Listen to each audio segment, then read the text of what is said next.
सेवाराम और मोतीलाल दो घनिष्ठ मित्र थे। दोनों ही गली गली जाकर पीठ पर पोटली लाद कर कपड़े बेचने का काम करते थे। सर्दियों के दिन थे। वह गांव गांव जाकर कपड़े बेच रहे थे।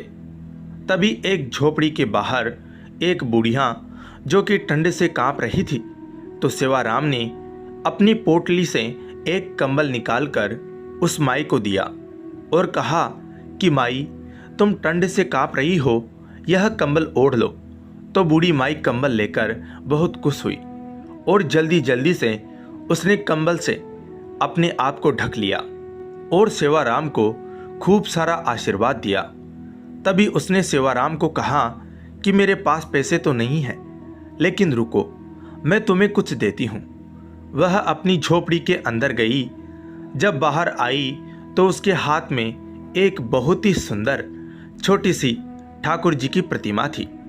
वह सेवाराम को देते हुए बोली कि मेरे पास देने के लिए पैसे तो नहीं है, लेकिन यह ठाकुर जी है, इसको तुम अपनी दुकान पर लगाकर खूब सेवा करना, देखना तुम्हारी कितनी तरक्की होती है।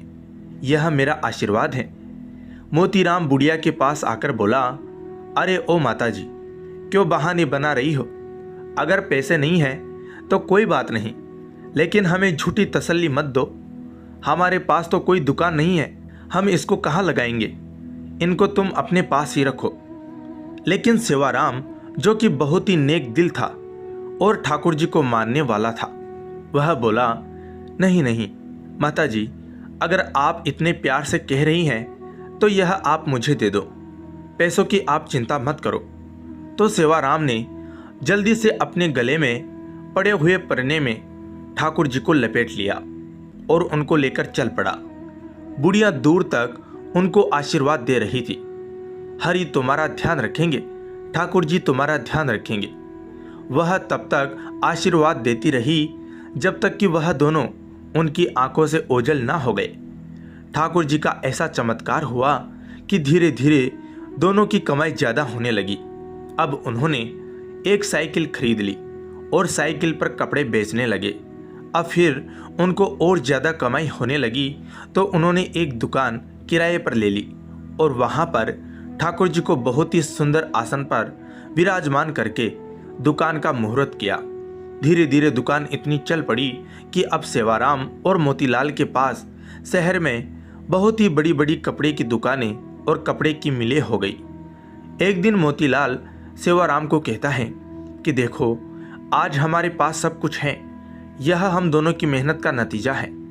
लेकिन सेवाराम बोला, नहीं नहीं, हम दोनों की मेहनत के साथ साथ यह हमारे ठाकुर जी, हमारे हरि की कृपा है। तो मोतीलाल बात को अनसुनी करके वापस अपने काम में लग गया। एक दिन सेवाराम की सेहत थोड़ी ढीली थी, इसलिए वह दुकान पर थोड़ी देरी से आया। तो मोतीलाल बोला, अरे दोस्त, आज तुम देरी से आए हो, तुम्हारे बिना तो मेरा एक पल का गुजारा नहीं, तुम मेरा साथ कभी ना छोड़ना। तो सेवाराम हंसकर बोला, अरे मोतीलाल, चिंता क्यों करते हो, मैं नहीं आऊँगा तो हमारे ठाकुर जी तो है ना। यह कहकर सेवाराम अपने काम में लग गया। पहले दोनों का घर दुकान के पास ही होता था, लेकिन अब दोनों ने अपना घर दुकान से काफ़ी दूर ले लिया। अब दोनों ही महल नुमा घर में रहने लगे। दोनों ने अपने बच्चों को खूब पढ़ाया लिखाया। सेवाराम के दो लड़के थे, दोनों की शादी कर दी थी और मोतीलाल के एक लड़का और एक लड़की थी। मोतीलाल ने अभी एक लड़के की शादी की थी। अभी उसने अपनी लड़की की शादी करनी थी। सेहत ढीली होने के कारण सेवाराम अब दुकान पर थोड़े विलंब से आने लगा। तो एक दिन वह मोतीलाल से बोला कि अब मेरी सेहत ठीक नहीं रहती, क्या मैं थोड़ी विलंब से आ सकता हूँ? तो मोतीलाल ने कहा, हाँ भैया, तुम विलंब से आ जाओ, लेकिन आया ज़रूर करो, मेरा तुम्हारे बिना दिल नहीं लगता। एक दिन सेवाराम 12 बजे के करीब दुकान पर आया, लेकिन आज उसके चेहरे पर अजीब सी चमक थी, चाल में एक अजीब सी मस्ती थी, चेहरे पर अजीब सी मुस्कान थी। वह आकर गद्दी पर बैठ गया। तो मोतीलाल ने कहा कि भैया, आज तो तुम्हारी सेहत ठीक लग रही है। तो सेवाराम ने कहा कि भैया, ठीक तो नहीं हूँ, लेकिन आज से मैं बस केवल 12 बजे आया करूँगा, और 5 बजे चला जाया करूँगा। मैं तो केवल इतना ही दुकान पर बैठ सकता हूँ। तो मोतीलाल ने कहा, कोई बात नहीं, जैसी तुम्हारी इच्छा। अब तो सेवाराम रोज 12 बजे आता और 5 बजे चला जाता, लेकिन उसकी शक्ल देखकर ऐसा नहीं लगता था कि वह कभी बीमार भी है। लेकिन मोतीलाल को अपने दोस्त पर पूरा विश्वास था कि वह झूठ नहीं बोल सकता और मेहनत करने से वह कभी पीछे नहीं हट सकता। एक दिन मोतीलाल की बेटी की शादी तय हुई तो वह शादी का निमंत्रण देने के लिए सेवाराम के घर गया। घर जाकर उसको उसके बेटा बहू, सेवाराम की पत्नी सब नजर आ रहे थे, लेकिन सेवाराम नजर नहीं आ रहा था। तो उसने सेवाराम की पत्नी से कहा कि भाभी जी, सेवाराम कहीं नजर नहीं आ रहा। तो उसकी पत्नी एकदम से हैरान होती हुई बोली, यह आप क्या कह रहे हैं? तभी वहां उसके बेटे भी आ गए और कहने लगे कि काका जी, आप कैसी बातें कर रहे हो, हमारे साथ कैसा मजाक कर रहे हो? तो मोतीलाल बोला कि मैंने ऐसा क्या पूछ लिया, मैं तो अपने प्रिय दोस्त के बारे में पूछ रहा हूँ। क्या उसकी तबीयत आज भी ठीक नहीं है? क्या वह अंदर आराम कर रहा है? मैं खुद अंदर जाकर उसको मिल आता हूँ। मोतीलाल उसके कमरे में चला गया, लेकिन सेवाराम उसको वहां भी नजर नहीं आया। तभी अचानक उसकी नज़र उसके कमरे में सेवाराम की तस्वीर पर पड़ी। वह एकदम से हैरान होकर सेवाराम की पत्नी की तरफ देखता हुआ बोला, अरे भाभी जी, यह क्या, आपने सेवाराम की तस्वीर पर हार क्यों चढ़ाया हुआ है? तो सेवाराम की पत्नी आंखों में आंसू भरकर बोली कि मुझे आपसे ऐसी उम्मीद नहीं थी भैया कि आप ऐसा मजाक करेंगे। मोतीलाल को कुछ समझ नहीं आ रहा था। तभी सेवाराम का बेटा बोला, क्या आपको नहीं पता कि पिताजी को गुजरे तो 6 महीने हो चुके हैं? मोतीलाल को तो ऐसा लगा कि जैसे उसके सिर पर बिजली गिर पड़ी हो। वह एकदम से थोड़ा लड़खड़ाता हुआ पीछे की तरफ हटा और बोला कि ऐसा कैसे हो सकता है? वह तो हर रोज दुकान पर आते हैं, बीमार होने के कारण थोड़ा विलंब से आता है। वह 12 बजे आता है और 5 बजे चला जाता है। तो उसकी पत्नी बोली, ऐसा कैसे हो सकता है कि आपको पता ना हो? आप ही तो हर महीने उनके हिस्से का मुनाफे के पैसे हमारे घर देने आते हो। 6 महीनों से तो आप हमें दुगना मुनाफा देकर जा रहे हो। मोतीलाल का तो अब सर चकरा गया।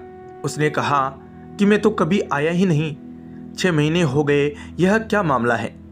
तभी उसको सेवाराम की कही बात याद आई कि मैं नहीं रहूंगा तो मेरे हरि है ना, मेरे ठाकुर जी है ना, वह आएंगे। मोतीलाल को जब यह बातें याद आई तो वह जोर जोर से रोने लगा और कहने लगा कि हे ठाकुर जी, हे हरि, आप अपने भक्तों के शब्दों का कितना मान रखते हो, जो कि अपने विश्राम के समय मंदिर के पट 12 बजे बंद होते हैं और 5 बजे खुलते हैं। और आप अपने भक्तों के शब्दों का मान रखने के लिए कि मेरे हरि आएंगे, मेरे ठाकुर जी आएंगे, तो आप अपने आराम के समय मेरी दुकान पर आकर अपने भक्तों का काम करते थे। इतना कहकर वह फूट फूट कर रोने लगा और कहने लगा कि ठाकुर जी, आपकी लीला अपरंपार है। मैं ही सारी जिंदगी नोट गिनने में लगा रहा। असली भक्त तो सेवाराम था, जो आपका प्रिय था, और आपने उसको अपने पास बुला लिया और उसके शब्दों का मान रखने के लिए आप उसका काम खुद स्वयं कर रहे थे और उसके हिस्से का मुनाफा भी उसके घर में मेरे रूप में पहुंचा रहे थे। इतना कहकर वह भागा भागा दुकान की तरफ गया और वहां जाकर जहां पर ठाकुर जी जिस गद्दी पर आकर बैठते थे, जहां पर अपने चरण रखते थे, वहां पर जाकर गद्दी को अपनी आंखों से मुंह से चूमता हुआ, चरणों में लौटता हुआ झरझर रोने लगा और ठाकुर जी की जय जयकार करने लगा। ठाकुर जी तो हमारे ऐसे हैं। सेवाराम को उन पर विश्वास था कि मैं ना रहूंगा, मेरे ठाकुर जी मेरा सारा काम संभालेंगे। विश्वास के तो बेड़ा पार है, इसलिए हमें हर काम उस पर विश्वास रखकर अपनी डोरी उस पर छोड़ देनी चाहिए। जिनको उन पर पूर्ण विश्वास है, वह उनकी डोरी कभी भी अपने हाथ से नहीं छोड़ते हैं। धन्यवाद।